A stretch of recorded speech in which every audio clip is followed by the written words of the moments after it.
Hello everyone, I know that this is a bit lo-fi and a bit weird, but I decided that I needed to come back because I wanted to talk about the Prodigy. I went to go and see their show on the Disrupta tour at the Mayfield Depot on the 15th of December, and it was absolutely fucking awesome.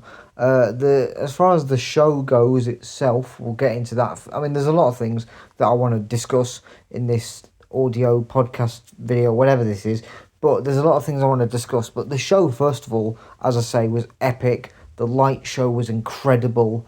They had these like custom video screens showing like updated visuals, which were really cool. I really enjoyed the Warriors dance visuals in particular, and the fire starter transition, the new one that they built up, is fucking ace. So that's great. And then obviously Max was on fire. Leo was brilliant as always. Rob is, just brings tons of energy. And, Liam obviously behind the controls, fucking mega genius. Thing is, people say, like, I don't want to know how the sausage is made. But, I want to be back there. I want to see his setup and what the hell is going on back there. Because I don't understand how he does it. People like to joke with me, he just presses play, ha, ha, ha. But, I know there's more to it than that. So, I'd really love to be, back there and seeing the inner workings of it. But regardless, the show was fucking awesome, and the set list was pretty damn good as well, because people have made the criticism over the last couple of years that they've basically just been playing the same set for the last 2 years, which is kind of true. But luckily for us, they did vary up a bit on this tour. We got a new full version of Warriors Dance for one thing, which was awesome, because I don't think the full version has actually been played in 12 years or something. So that was incredible to witness in person. There's the new Beyond the Death Ray Firestarter link, which I think works brilliantly as a transition. I think Beyond the Death Ray is probably my favourite transitional type piece they've ever done. Not that they've really done many, that said, but still.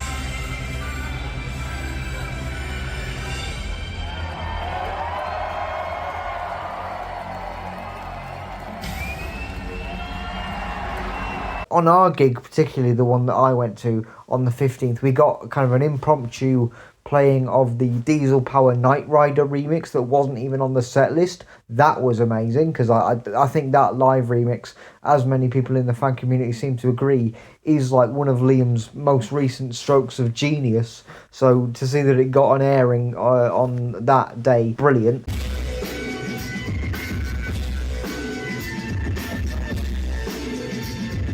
And then, the Dope D.O.D. Day Is My Enemy remix that I don't think has ever been played live before, ever. I think started to get played on the first Manchester Depot gig, and then the fact that it came back again on ours, I was really thankful for that, because it is an absolute stormer, to be fair. I'm kind of jealous, because at the end of the Army of the Ants tour on the European leg, got a full version of Resonate and then Mescaline as well. And those two are absolute fucking bangers of a track. So what I'm trying to say, Liam, Max, bring Resonate back, please. If nothing else, please bring Resonate back, for the love of God. Another thing that they did at the gig was they premiered a brand new song, which was called Fight, which was actually known to the fan community for about 3 years, because a teaser of it was posted on Instagram in 2021, which I'll play here.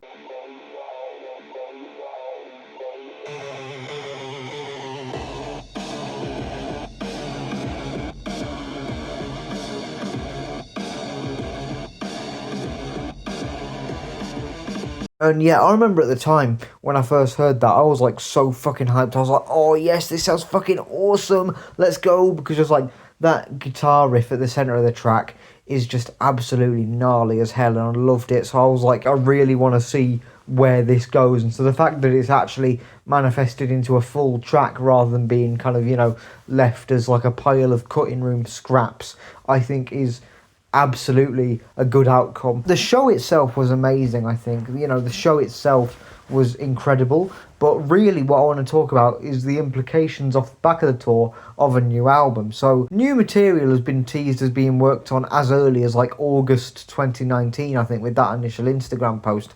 But then the actual, like Liam saying, oh, new beats, whatever, was 2021. And then obviously we had the fight teaser. And then every year since then, he said, oh, it's going to be new music this year. And every year since 2021, I do a meme in my year in review where I always say that the Prodigy are going to drop an album that year, and they never do, and I always look like an idiot. But I'm telling you, next year it's happening, guys, believe me, right? So I think really what I want to do first in terms of my expectations for the new album is to just kind of talk about the two bits of material that we've heard already. Because it's not just Fight that we've heard, obviously. In May and June of last year, they played a track a few times live called Disrupta, which you might remember from a very cringy comedy sketch video I did last year that I thought was an absolute corker. The beats were super fucking propulsive and violent. The bass was really just like gnarly and grinding. The melody at the start of that, like the build-up kind of evil sounding, all sort of Black Sabbath doom metal style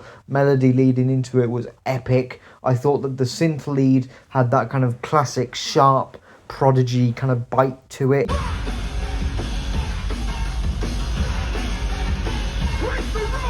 You might say, based on what I've said, that, you know, I'm kind of saying that it's Prodigy by numbers. I mean, I guess in a way I am, but not in a bad way, in the sense that it sounds exactly how you would expect like a Prodigy comeback track to sound.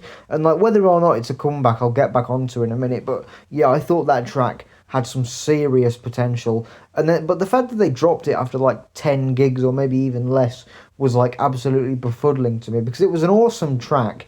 I mean, I guess that maybe Liam got the impressions off the crowd that he needed and so decided to drop it, but still I think it could have gone a lot further, and you know, if we got to hear further evolutions of it down the line, that would have been awesome. But as it stands, still a great little teaser of a track that I hope ends up on the finished record. And Fight, I think, is also really, really great, because it's kind of got that dark, edgy hip-hop feel, as the teaser might have suggested. So you have this like really dark, gnarly guitar riff, but then these super punchy, like Beastie Boys style, like boom bap drums. The like subtle synth lead that comes in at parts has that kind of signature evil feel to it, as I said, with Disrupt Your Flow as well. And then that kind of second build-up part with the more sort of gothic horror movie guitar passages, like after the first beat drop, is, you know, I think that is just like classic Prodigy.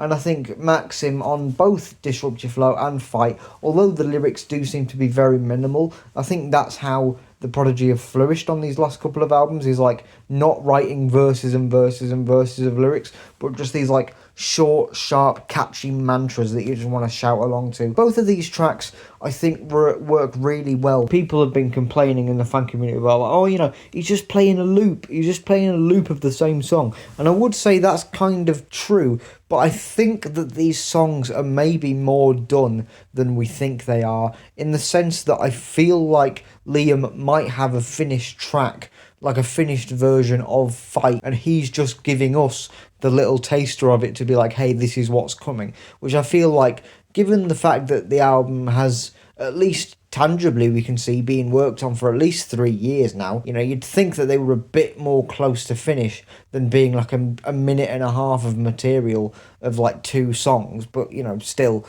I could be completely wrong, but I feel like he's keeping his cards close to his chest for a reason. And I don't agree with people saying that like Fight is basically just like Need Someone To, or that Disrupt Your Flow is just Champion of London's but slightly different. I don't agree with the idea that like Liam's just made the same song for the last 3 albums. I mean, Invaders Must Die doesn't sound like Day Is My Enemy, does not sound like No Tourist. There are very, very distinct differences. Like, Invaders Must Die is much, much more of a kind of party album. I don't think they've kind of, like, ironed out a lot of the kinks yet. So there are definitely some tracks on that album, some deeper cuts, that are more radio-oriented. Obviously, I don't think that's bad, because I still love those tracks, but still. And then Day Is My Enemy had kind of almost a dubstep edge to it, but not kind of like the Skrillex wah wah wah kind of dubstep, but in the kind of way of just like really dark, deep, kind of aggressive, kind of almost nihilistic sounds going on. And then, like I say, Notorious had kind of more industrial swagger kind of thing going on. So there are definitely sonic differences. And I think just to say that, like, oh, you know, Fight is just them doing Need Someone Again, Disrupt Your Flow is just like Champion of London's 2, I don't agree with that. The closest I think anyone could come with that kind of comparison is saying that Get Your Fight On is Take Me to the Hospital 2, which I guess is kind of true because they both have that same like salami fever drum fill, plus they have the same kind of bass line on it, and there is that kind of mid like bridge inspirational part. But like, you know, I still love both of those tracks, so I don't really give a fuck because they're both awesome. So, you know, what difference does it make? Like, I'm not saying that they could make the whole album or like make the same song 7 times and I wouldn't care.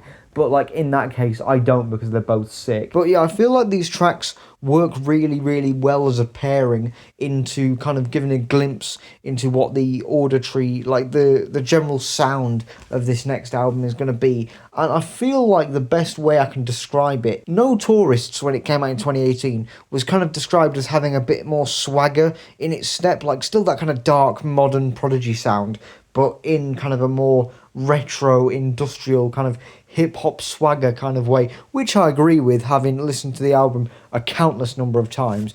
But he said in the lead up to the Day Is My Enemy's release that that was just kind of pure violence, you know, anger, aggression, volume, just pure pummeling fucking fight instinct. The last album was kind of more, that felt like it was really like on the edge, do you know what I mean? This one is doing it in a different way. It feels like it's got more swagger or something in a way. And I feel like the pendulum's kind of swinging back there again with these new couple of tracks, which I don't think is a bad thing at all. Like, I'd say that Day Is My Enemy, I think I've said before in a few various forums, is like the most Prodigy album, which, like, for some people can be absolutely tiring, and I can see why. But if you are, like, really just into that vibe and, like, on it, then that is absolutely a great thing for you. And I feel like we're going to get more of that on this new album. The way I could describe the potential sound of this album, actually, is, like, I feel like we're kind of getting the ultimate version of the kind of evil rock sound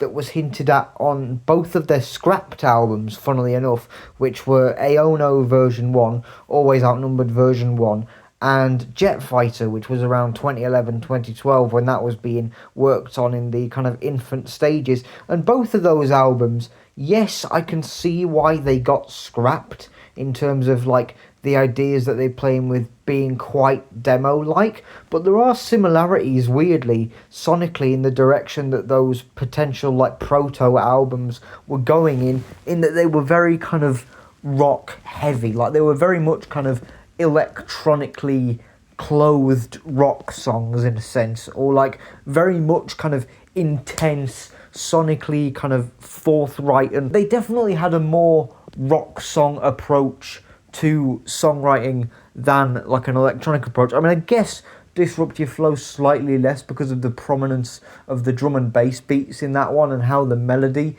sounds on that is maybe slightly less rock influence. But again, the intro melody definitely has a strong whiff of doom metal about it. And if you go back to 2002, you go back and listen to tracks like Nuclear, I mean, there are definitely similarities between Nuclear and Fight in particular, I think.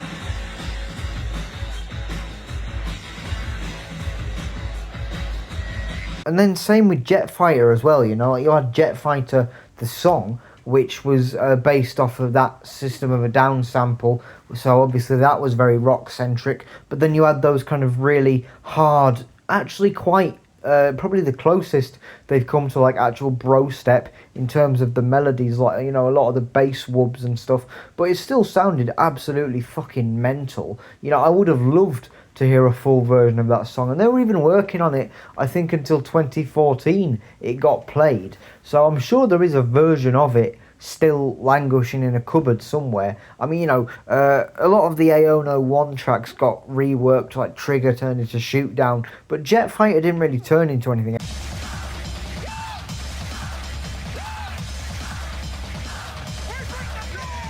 You had Dog Bite as well, which was kind of more hip-hop oriented, but then again was based off that Jack White sample, so it was kind of more rock oriented.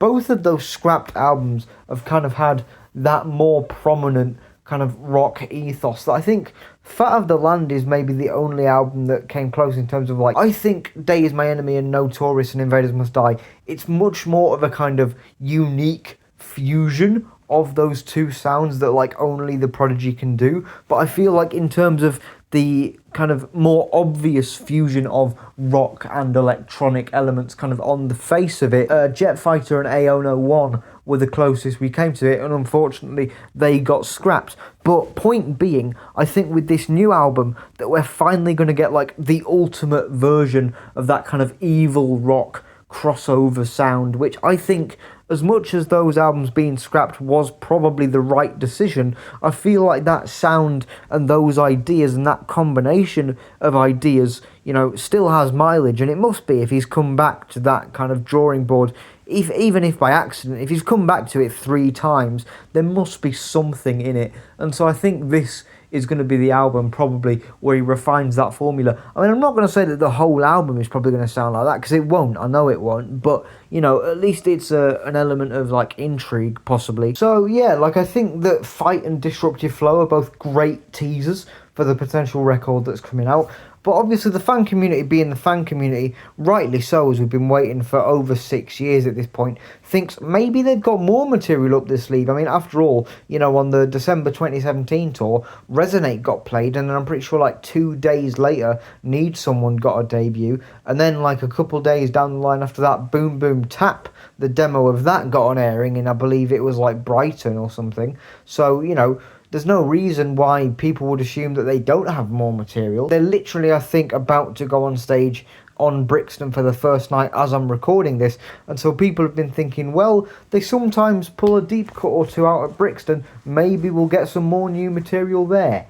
I think it's possible. However, personally, I think we're more likely to see new material in Australia next year, more than likely, because Liam will have that reaction from the crowd, like, more consolidated after these 7 dates, you know, seeing how maybe Fight works across those different audiences, and so then he can kind of go back and tweak other tracks that he's working on, and then we'll see maybe 1 or 2 more in Australia. Okay, I'm just adding this in to say that they did actually play a new track on the final night at Brixton. It wasn't even on the set, to be fair. Like, nobody knew that it was going to be played, at least from an outside perspective.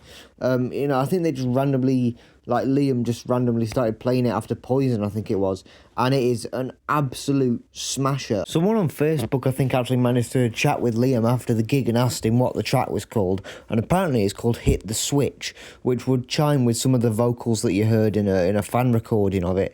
But I think this is genuinely the only time they've done a track like this in maybe like 30 years. I put something on the Brain Killer group where I was like, the closest thing they've ever done to this is maybe like the Milton Keynes live rework of Weather Experience, because like it's got that kind of really slow beat. Like, I'm not even talking like hip-hop slow. I'm talking like movie score slow. Apparently the bass on it is monumental, which you can't really hear much on the YouTube recording, but I think you do get a sense of like that thing must have sounded absolutely monstrous. And I think I even heard something similar to like this Twinkly Link before Out of Space now that I think actually sounds kind of cool.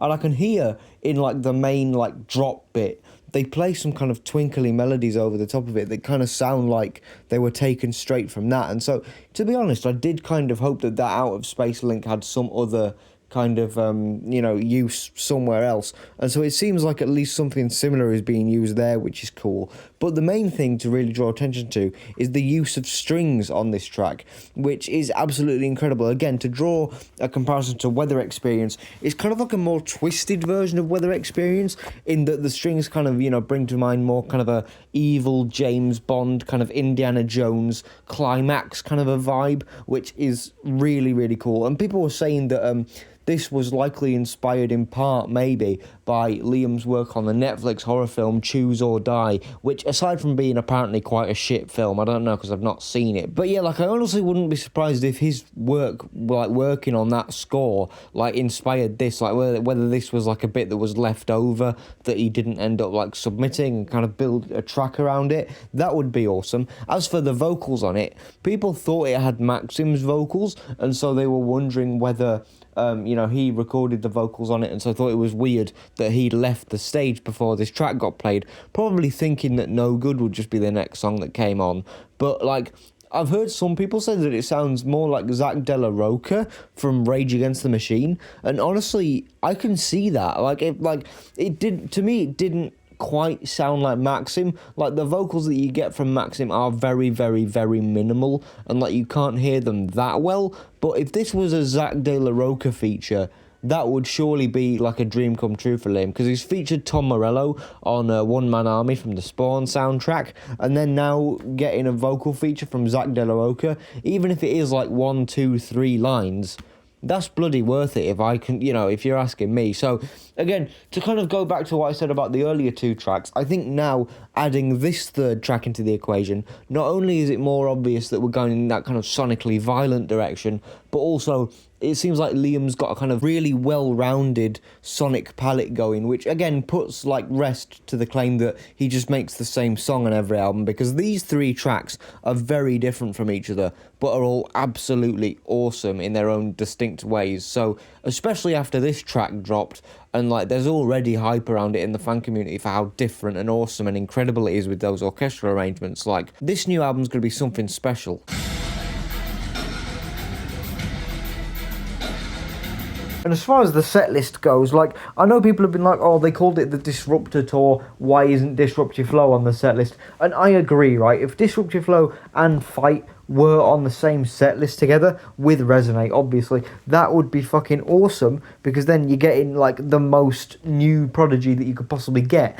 But I can understand why they wanted to give this new track a bit more of a highlight. And so, do I think in Australia that Disrupt Your Flow will come back? Maybe, possibly. Do I think there's going to be another new track in Australia? Almost certainly. What I think might happen though, and I could understand if they did this, is similar to what they've done on this tour, have a new track, but then in lieu of that, completely phase Fight out. So I hope they don't do this. Like, I'm hoping they don't, but it would make sense if they did, like, to give each track that they reveal more of that spotlight and make it more of a focal point. I think would actually be kind of a novel way of doing things. You know, if Liam went out and he played like 6 new tracks in a 20-song set, maybe it's the idea that people might not gestate it as much as they might do if it was just that one song. I mean, I'm kind of going off and just chatting bollocks here, but I'm pretty sure what I'm saying kind of makes some sense, in the sense that if they give one track the highlight, people will have more time to kind of like dwell on it and kind of stir on it a little bit, you know, which they wouldn't have if maybe 5 new tracks got played at once, as awesome as that would be, granted. And this is another thing, right? As much as I think that Disrupt and Fight are fucking awesome tracks, which they are, I don't think we've heard a single for the album yet. I mean, don't get me wrong, I would be absolutely hyped if either of these were singles, because I feel like Disrupt Your Flow would work really, really well. It's just like a super punchy, defiant, like, we're back, motherfuckers, you know, that kind of thing. And I think Fight would work very well as well, in the sense that people were quite confused why Need Someone was a lead single for Notorious, which, you know, I'm kind of in that camp myself, or I was. And then, you know, I feel like Fight has a similar vibe to Need Someone in that it's kind of a slow, punchy hip-hop track, but I feel like Fight maybe has slightly more kind of like upfront violent energy to it, and so would work slightly better as like an obvious single choice.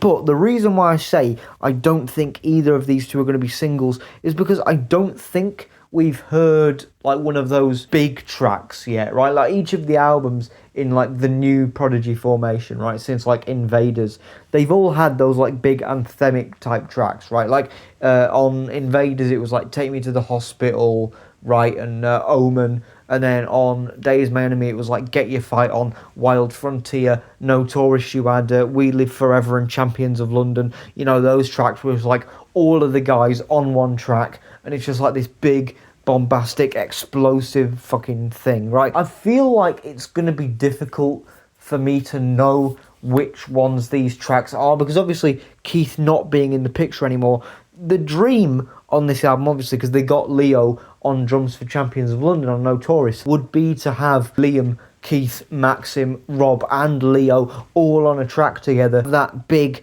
kind of group, like ooh-rah kind of moment. I think it will kind of be obvious which moments on the album those will be, but I, like, in my head I'm having kind of a trouble picturing that with it just being Liam, Maxim, Rob and Leo, because you know, I think actually no, Maxim's got some really good choruses under his belt actually, so I feel like we will definitely be able to tell what tracks those are. I don't think it'll be Disruptive Flow though. I can see if it would be, but I feel like the singles are going to be some tracks that we don't hear live, because remember, Only Need Someone, out of the 3 tracks that were previewed like before the full album launch kind of build up, only one of the tracks, Need Someone, actually was a single. Boom Boom Tap and Resonate were like fully in the depths like album tracks, and so I feel like if both of these were album tracks, I'd be fine with that. But then again, if both of them were singles,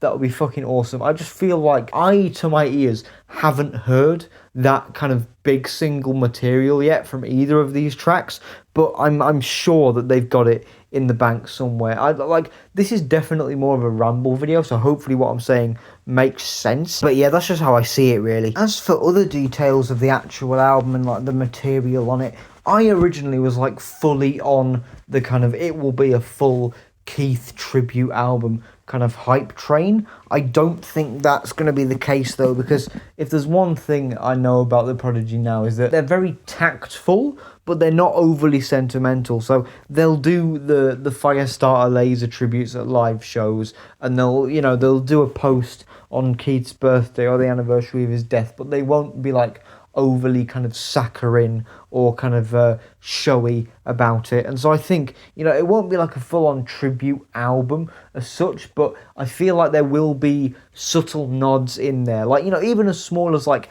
they use the version of their logo with like his hair silhouette on it or something. Like, little nods like that. Or I initially thought that they were going to have a track like maybe they had some like old Keith vocals that they could retool or something that they had in the vault. Like, maybe they take some of his lyrics from an old version of Nuclear, or maybe Vacation, because I heard they were going to do like a version of Vacation for Aono 1 at one point.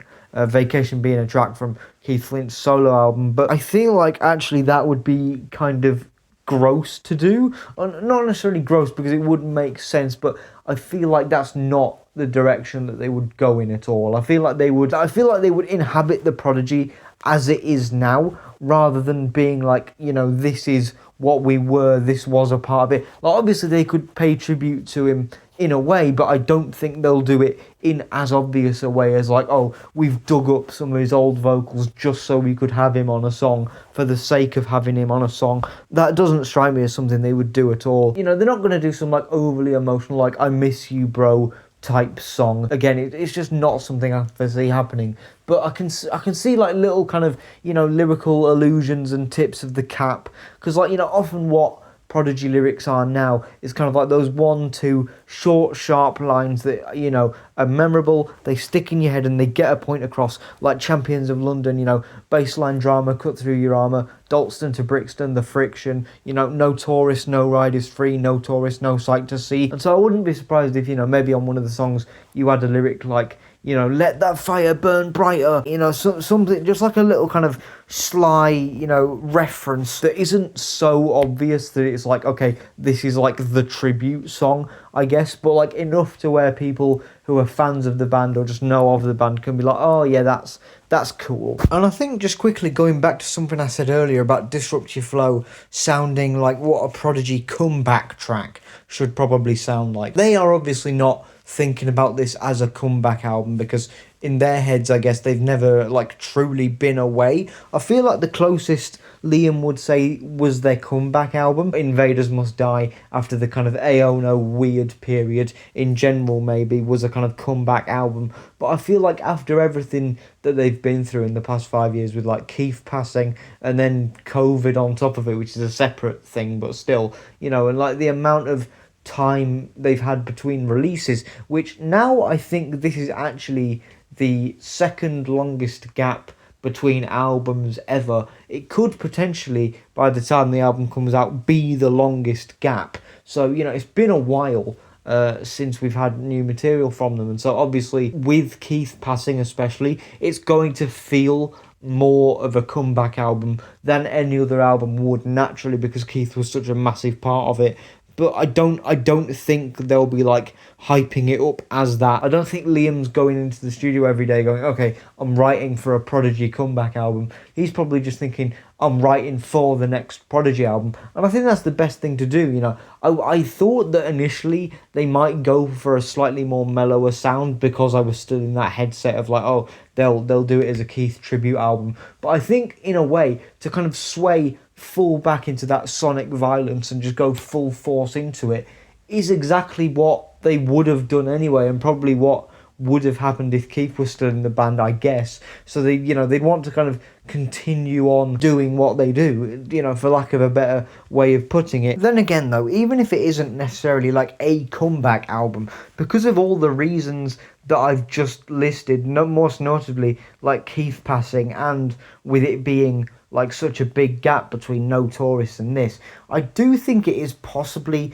the most important album of their career. The build up to it, once it gets formally announced, I'm sure will be fucking colossal, because I don't want to be kind of callous about it, but more people are going to hear about this than they did Notorious because Keith died, right? And that's like obviously a very unfortunate reality, but the thing is, like, that's just what it is, like people heard like, oh, that famous guy from the 90s, if you're not a Prodigy fan, had died, and they go, oh yeah, he did Firestarter, he did Breathe, etc, etc. So more people than heard about Notorious, as brilliant an album as that was, are probably going to hear about this. And so I think how the album goes over in terms of, fan reception, public perception, it's going to be a lot more important. And I think I'm glad it's taken this long, because I feel like that shows that they're really putting thought into like, okay, how are we going to really make sure that this album is the best album that we can possibly deliver? And I'm not saying that they haven't done that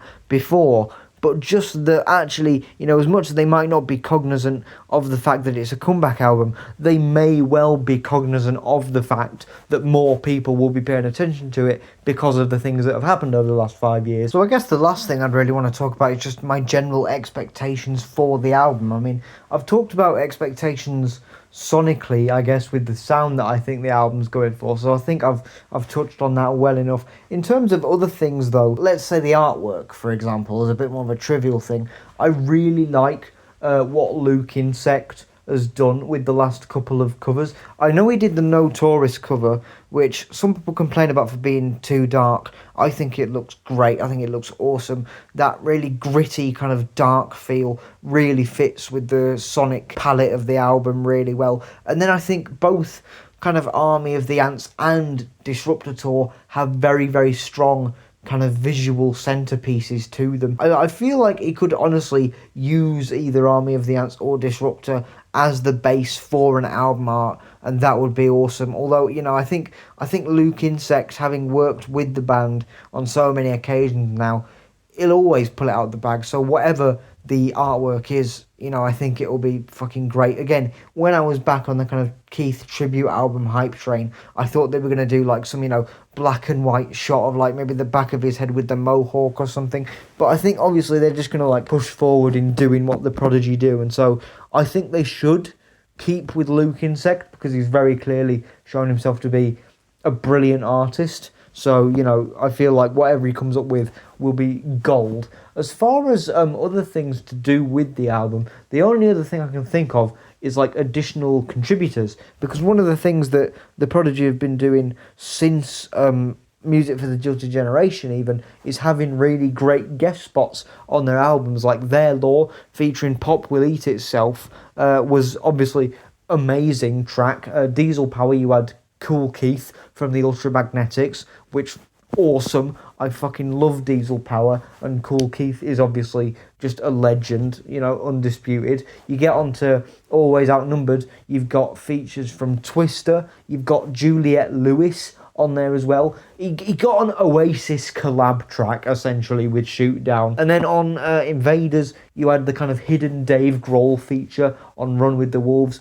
Day Is My Enemy, you obviously had Ibiza with Sleaford Mods, which fucking awesome. I got introduced to Sleaford Mods through that track, and I'm so glad I did, because they are absolutely ace. The track he did with Flux Pavilion on that album was also really good, I think, for as kind of like, you know, to bring a modern producer on like that might seem like kind of a strange move to some, but I think it worked really, really well. And obviously on Notorious you had Horror, which, you know, I got introduced to Horror through them again, but, you know, retrospectively looking back at it, absolutely perfect pairing. I couldn't possibly think of a better one, to be honest, if you had to kind of put me against a wall, aside from maybe one which I'll get into in a second. And then you had Barnes Courtney, which is maybe the only time in the time that I've been following the Prodigy since about 2011 where I've genuinely raised my eyes at the kind of track list and gone, Liam, what the fuck are you doing? Because, like, listening to some of Barnes Courtney's stuff in the lead up to the album, I was like, how the hell is this going to work? But it really, really does.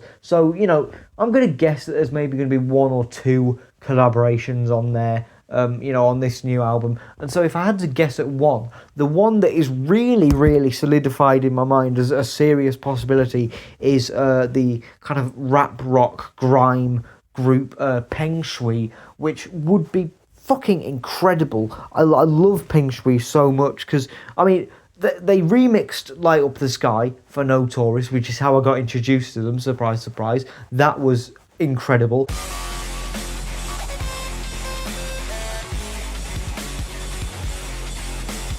And then they remixed Omen fairly recently as well, which I'm pretty sure they use the kind of drop section of in the live version of Omen now.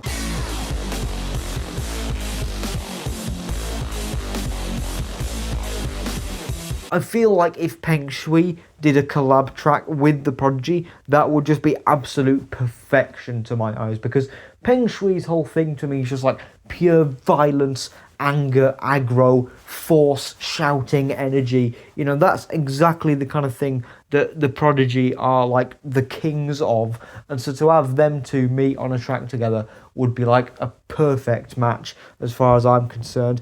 The only other one that I could really think of as a serious potential is maybe Soft Play, only because they like opened for them on the Army of the Ants tour, and you know, I mean it would be kind of weird thinking about it, but then again, if you told me that they were doing a track with Gorillaz and Slow Tie, I'd say, what the fuck were you thinking? That sounds like the weirdest thing ever. But then lo and behold, that track does exist, and it really, really works. So I don't think that will happen. I think, as far as my head goes, Peng Shui is really the only likely collaboration that I can think of. But if you have any more, please let me know. And actually, that reminds me, Jaguar Skills. I wouldn't be surprised if Jaguar Skills had some kind of not necessarily a feature, but maybe like a co-production credit on the album, because I know Rennie Levis had a co-production credit on Champions of London, I think, and he was the opening act for the Notorious tour, so I wouldn't be surprised if there was kind of a similar thing going on there. And this is truly going into like fantasy Narnia land now.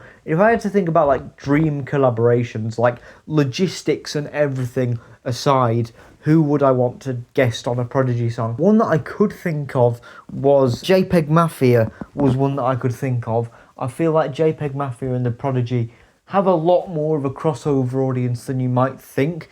And I feel like JPEG's recent works, both with his new album and with Scaring the Hoes with Danny Brown, show that he is like really good at creating those kind of like abrasive, cutting edge, kind of loud, angry, filthy, but also kind of very clever rap songs. I feel like, you know, having JPEG Mafia on a Prodigy track, it might come a bit out of left field, but I feel like there could be some really, really interesting things that come out of that. I mean, I also would, thinking back at it, like to hear whatever collaboration Liam did with the Ragga Twins at some point, because that happened, but it just hasn't been released, I guess. So if that ever saw the light of day, I'd be happy to hear that. But yeah, I feel like having JPEG Mafia on a track would be a really, really interesting thing, because they both have kind of some stylistic similarities. Again, it's kind of the horror thing. And even if it was just a vocal contribution, Peggy is just like absolutely top of the pile as far as rappers go, in my opinion. So, oh, actually, if Mike Skinner of The Streets ever did a Prodigy collab track,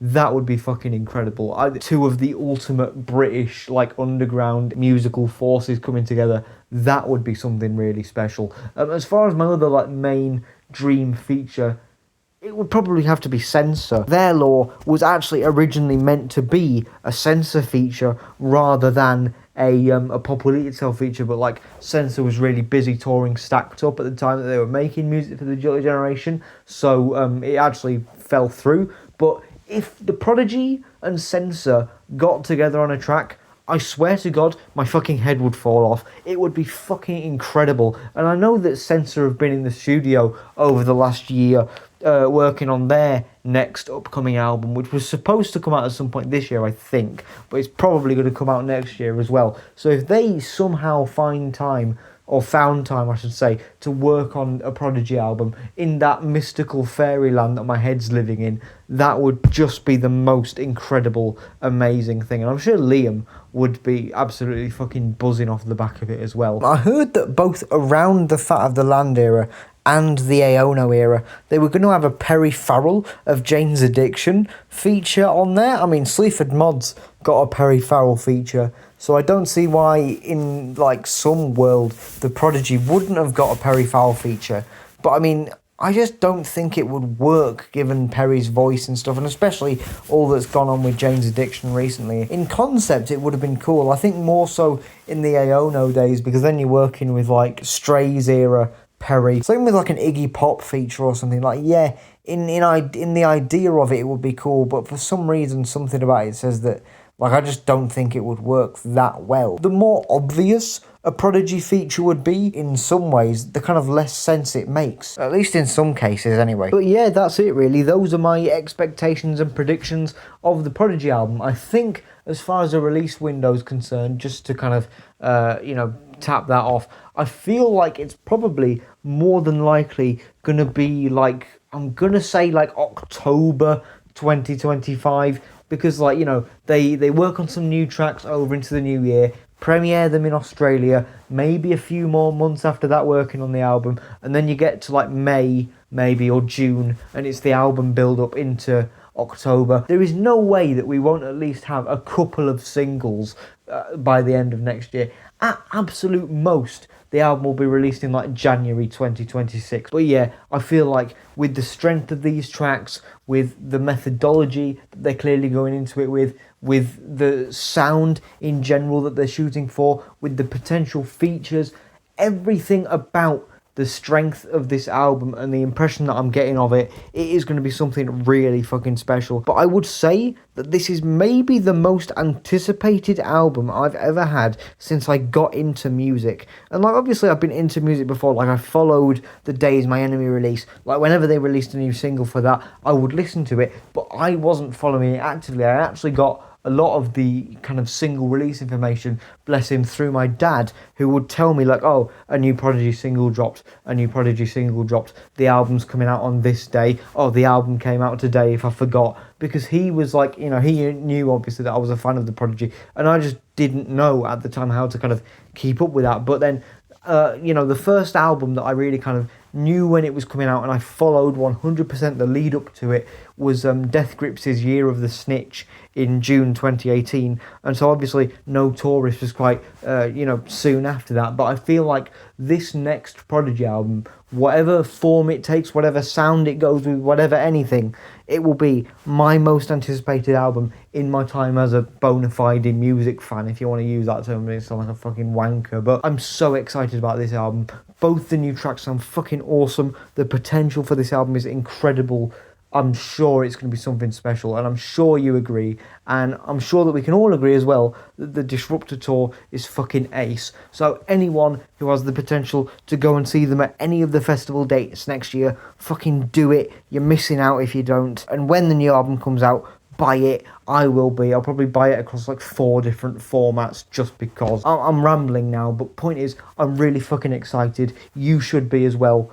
Prodigy for life, boys. And just as a little outro here, I guess I want to kind of explain what I'm going to do with the channel going forward, because I stopped doing content because, I mean, logistical difficulties, which is kind of why I'm doing this as an audio recording, but also because it wasn't fun for me anymore. Like, doing the Not So Forensic Record Society was fun, and in my heart of hearts I want to do that more. So we are genuinely, me and Spud and Cyndaquil, we're trying to get more of the Not So Forensic Record Society recordings together. It's just a case of when they happen and how they happen. It's not if they will happen, because they will. It's literally just a question of like if we can be asked on a particular given day. Spud was talking to me, and I was like, I just it needs to be something that I actually want to talk about and I'm passionate to talk about, because my reviews towards the end of it were becoming like an obligation. And so I realised like that if I'm going to do content, whether it be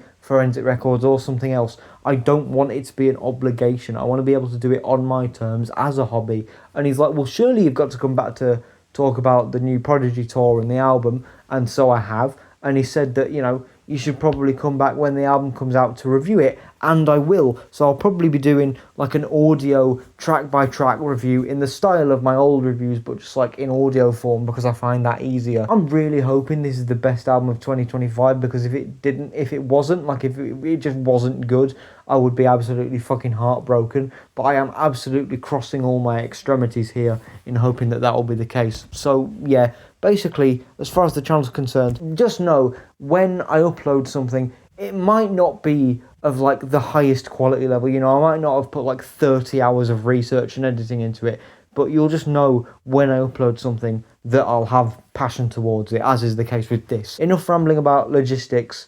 Prodigy for life. Buy the fucking album. Go see them on tour. Peace.